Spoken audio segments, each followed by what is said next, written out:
All right, good afternoon.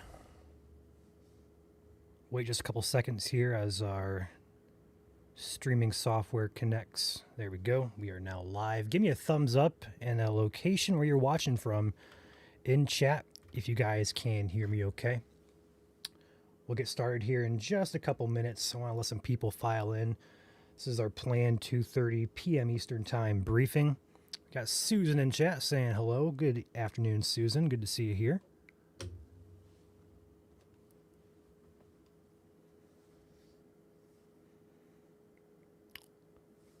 We got Mark in chat as well. Got Nikki, Donna, Michael. We got Elkhart County, Milat, Alexandria, Morgantown, Fort Wayne. We got a good spread already here, guys. Awesome. Rockville, Peru. Keep them coming. We'll give it just a minute for some people to file in, and we'll go ahead and get started here with our latest thinking, latest updates about the severe threat later on this evening. Monticello, Frankfort, Elwood, Logansport, Lafayette, Delaware County, Albion, Fishers. All right, perfect. We have about 175 of you guys watching. Let's go ahead and get this show underway here.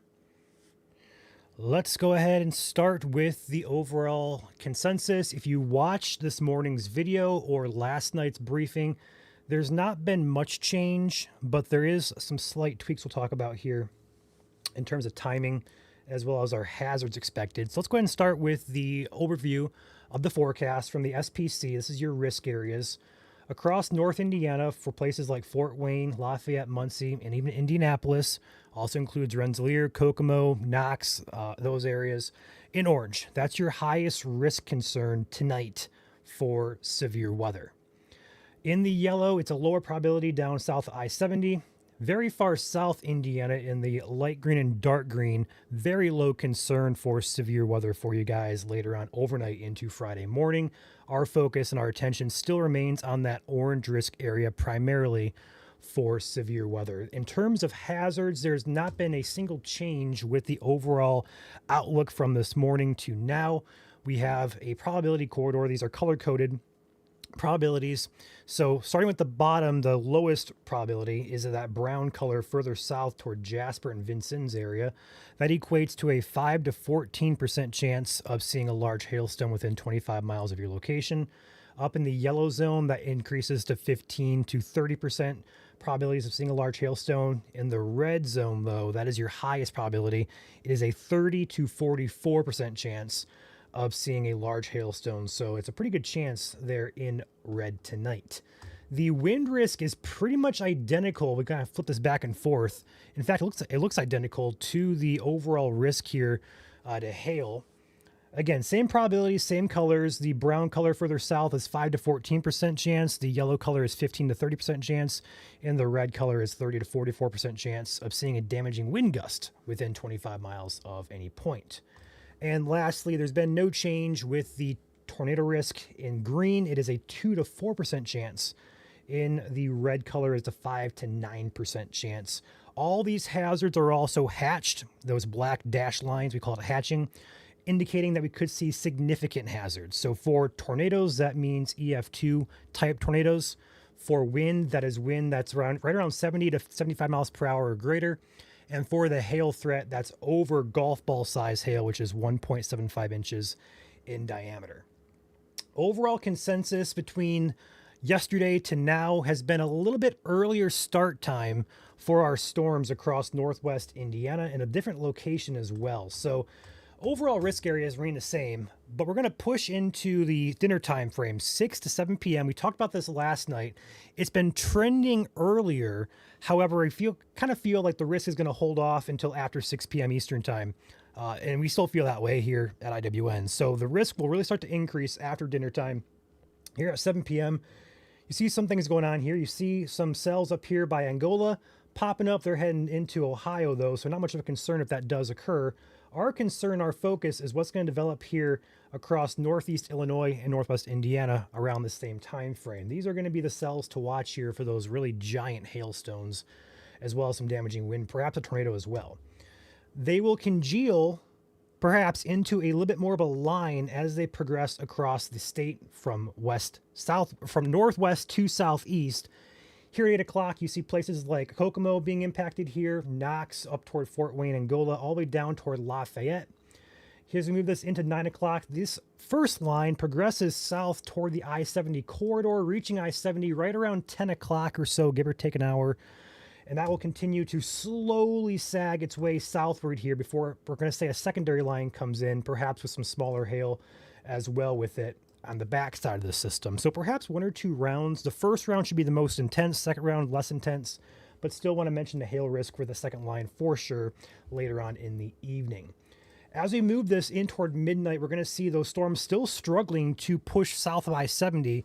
And that tells us storms will really have a hard time maintaining their strength as we lose our storm fuel the later it gets. So really our focus here and our opinion here at IWN is the severe threat is much higher if you're north of Indianapolis or I-70. The further south you go, the later it gets, and overall storm fuel does not look to be sufficient. So overall risk south of Indianapolis looks to be much, much lower, but also much later. We're talking after like 3 or 4 a.m. in the morning. At that point, we don't have any storm fuel to really work with. So some hail possible, but overall severe concern much lower with that secondary or with that line that progresses southward into Indianapolis. The reason I say the storm fuel decreases is on your screen. Currently, this is your storm fuel out there today at 4 p.m. This is on the model. A good abundance of it across much of the state. The cold front has already passed through Gary and South Bend areas, so a hail threat for you guys up there, but tornadoes and damaging wind, a much lower concern because we need that warm, unstable air for you guys. So that front's already pushed south about 1 or 2 county tiers by 4 p.m. Here's 5 p.m., here's 6 p.m., and 7 p.m. Those cells that are popping up and moving into the state at this point are going to have to be ahead of the cold front in this, what we're going to call it, warm sector, for us to be concerned about wind and tornadoes. If they're behind the cold front on this side, the white zone, so to speak, they have no surface storm field to work with, and that it's very hard to get tornadoes and some damaging wind with it. So overall, we're going to watch that positioning of storms as well as the cold front tonight. If storms are ahead of it, they have all hazards being possible. If they're behind it, more of a hail risk will take place. Regardless of it, we still feel hail is the main risk. But as I push this later and later, especially after the sun goes down, the instability, the storm fuel starts to decrease rapidly, and by the 10 o'clock time frame, there's barely any surface fuel left to really work with here. So overall concern for anything tornadic and mostly other damaging wind-wise will be early on in the evening between, we're going to say, 5 o'clock at the earliest, but likely 6 or 7, especially through 10 o'clock. And after 10 o'clock, the tornado threat will basically end, and the wind threat will come down dramatically, but the hail threat will continue after 10 p.m. 11 p.m., midnight, 1 a.m., 2 a.m., you're going to see there's really nothing left for storms to work with for central and south Indiana. So a hail threat will continue, but again, tornadic threat really ends at 10 p.m. Overall concern with wind shear as well as instability. As we push this into the evening time frame, we have a nice window here still, but overall storms do not ride this environment. They're kind of lagging behind, so they're not going to really meet the best environment today for tornadoes. So that's a good news. Overall concern still across northern Indiana between 6 p.m. or 10 p.m. or so. After that, the risks would gradually decrease with time the further south these storms get and the later it gets. So that's your update, guys. Hail up to, typically, we're going to see hail between a quarter size and also golf ball size, but there could be a few storms early on between that 6 and 10 p.m. window. We could see hail up to around baseball size in diameter. That should be more isolated. I'm not saying everybody's going to get baseball size hail, but the potential is there for a few storms to produce that. So don't be shocked if you are a lucky one or unlucky or lucky, whatever you want to consider yourself, in North Indiana that does get some pretty large hail out of tonight's threat. All right, comments and questions. Feel free to pop in chat. We'll go ahead and answer it. We'll be live right around, we're going to say, plan on 6 or 7 p.m. for our coverage to begin. We have chasers out and about who will be live with us as well. So we got you guys covered. We'll be communicating here when to take shelter, who's impacted, and so on and so forth.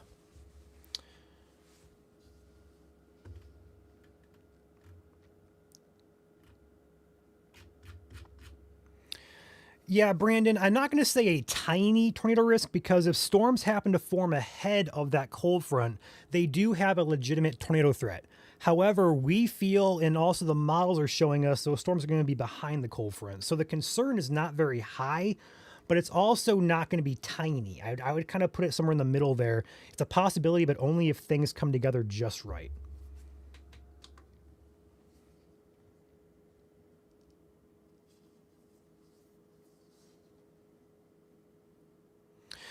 Yes, the damaging wind threat. Good question there. I didn't really dive into that very much, but the damaging wind threat will likely be peaking as these cells kind of merge together between that 6 and 10 p.m. ish time frame.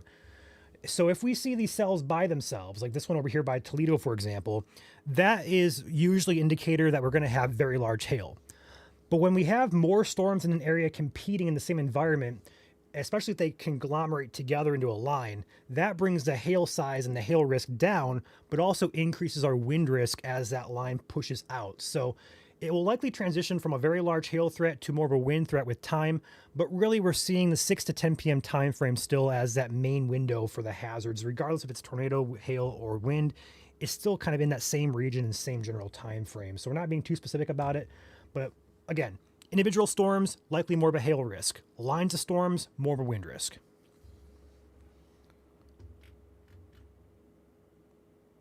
Where is the cold front now? That is a great question. I can show you guys fairly easily with today's forecast and also with the data we have. The cold front is stalled right now up in Michigan, all the way down here toward Gary up into Illinois. That is your cold front. It's going to be slowly sagging southward as we push later and later into the afternoon hours here. So do expect that to start to occur here around the 4 to 5 p.m. time frame.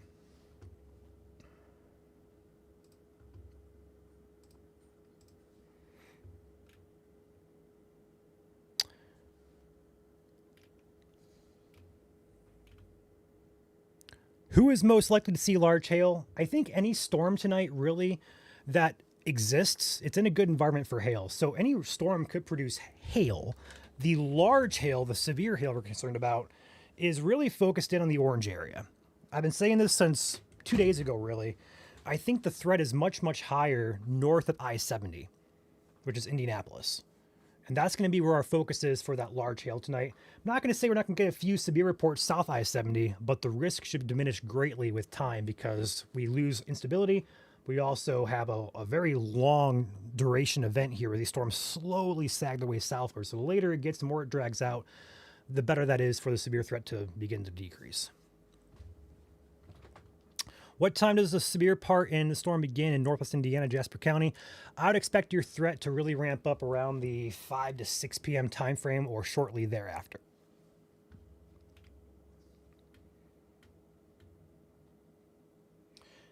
Future track for the radar, I can do that for you. Go ahead and go back here to the model. So hour by hour, the time's up in the top right. It's in Eastern time. Here's 3 p.m., 4 p.m., 5 p.m. I'm going to go ahead and say anything that pops up between now and 5 p.m. should kind of struggle a little bit.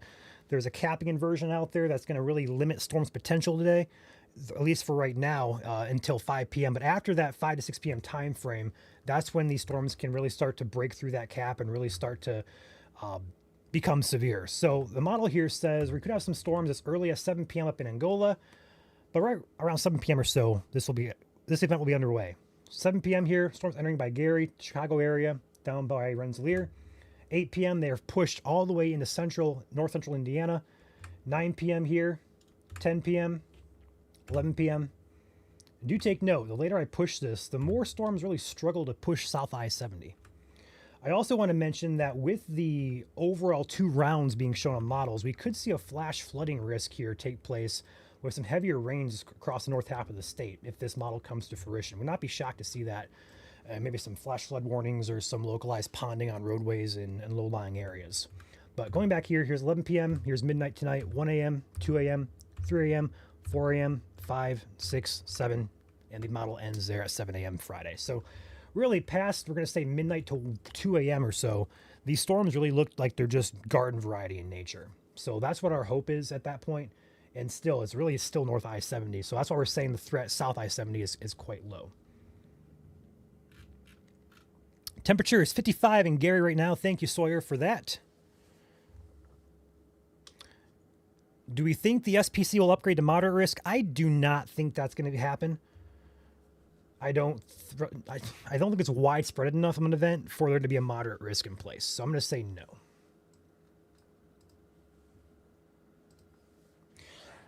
Excuse me. Mishawaka area expecting any tornadoes. The threat, Jade, is quite low the further north you go, so it's a very low threat up there for Mishawaka.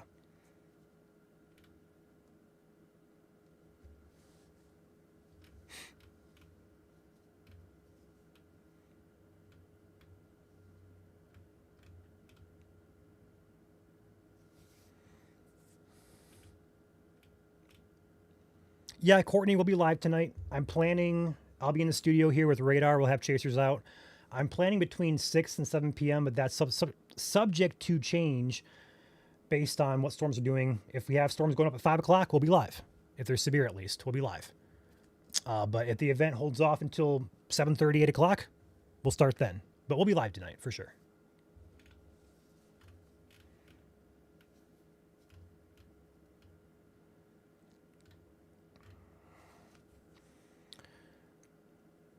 Can the risk for tornadoes be trimmed back? It can be. That's at the discretion of the SPC. There's one more Outlook update coming at 4 p.m. Eastern. It's about another hour and 15 minutes. If there's any changes to be made, it'll be done there. But they've kept this since pretty much yesterday, so I don't really anticipate them to switch it up last minute. Everything still looks the same as what we did, 12 hours ago, yesterday, so on and so forth. So I don't really anticipate any changes.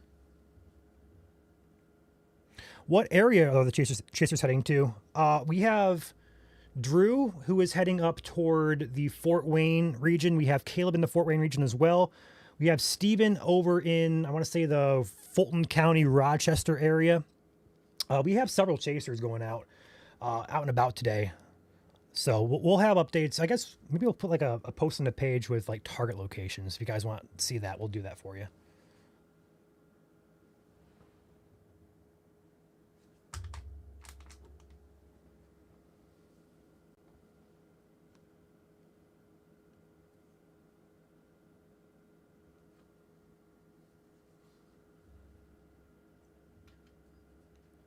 The orange risk is the highest concern tonight for severe weather. That's a level 3 out of 5. There's 5 different levels. There's a red zone, also a pink zone past orange. But the orange is basically the highest risk tonight.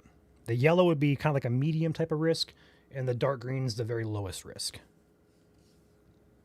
When should a watch be issued? Probably, I'm going to say around dinner time, 4 o'clock, probably within the next hour or two. I have to anticipate they'll start considering it. Usually they put a discussion out first, which kind of highlights an area they're watching.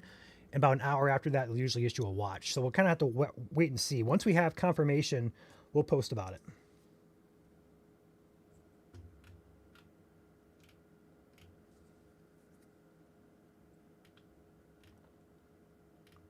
We do have a chaser near Winchester. Yes, Amy, we actually do.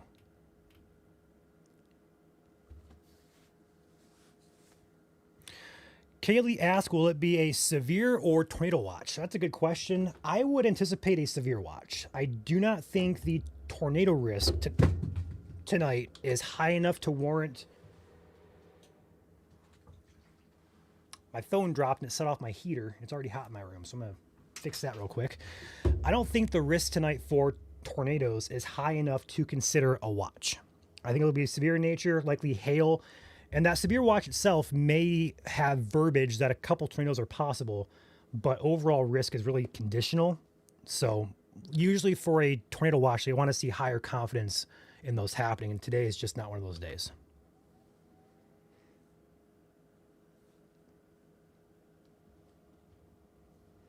I see some people here in chat talking about power outages.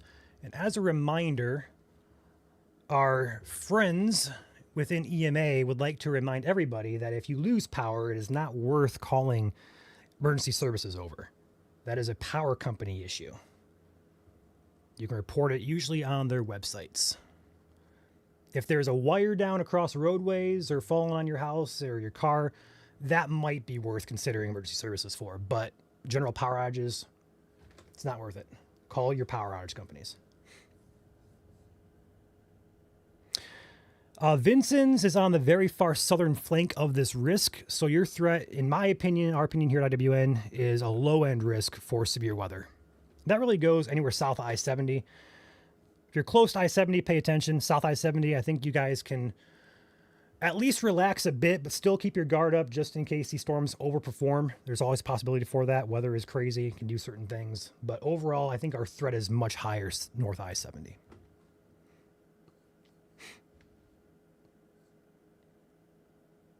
Conditional risk for tornadoes, yes. For hail, I don't want to say conditional at all because the environment today looks very, very potent for hail. All right, we're going to wrap things up. Again, storm time tonight. We'll go ahead and go over this one more time. From about 7 p.m., we'll have to ramp this thread up here. Give or take an hour or two. Could be as early as 6, could be as late as 8. But 7 p.m., general time. 8 p.m. here in the model. 9 p.m., 10 p.m., 11 p.m., midnight, 1 a.m., 2 a.m., 3 a.m. Notice the storms here kind of lost their intensity, but they could still be producing small hail at this point too. 4 a.m., 5 a.m., 6, and 7, that's where the model ends. So overall concern between 6 and 10 p.m. is the greatest concern. After 10 p.m., this threat should diminish gradually as these storms work their way southeast. Greatest risk tonight, hail, especially across the orange zone here. We could see hail between quarter size and golf ball with isolated storms producing up to baseball size hail, especially across the north central half of the state. Tornadic risk is all going to be dependent on where storms fire up and where the cold front is. If they're ahead of the cold front, they'll have a shot producing tornadoes. If they're behind it though, no shot producing tornadoes. So it's going to come down to where those storms fire up and where that cold front is as well. So overall, it is a conditional risk for tornadoes, but it's not a zero risk. So we're going to mention it's a low-end risk, not a very high at all, but still a concern nonetheless. We'll be watching it just in case. With that being said, we're going to pop out. I'm going to get ready for the stream tonight. We'll be live between 6 to 8 p.m. or so in that time frame. We have chasers out. I'll be here in the studio covering on radar, so we got you guys covered. With that said, stay safe. I will catch you all later. Thanks for watching.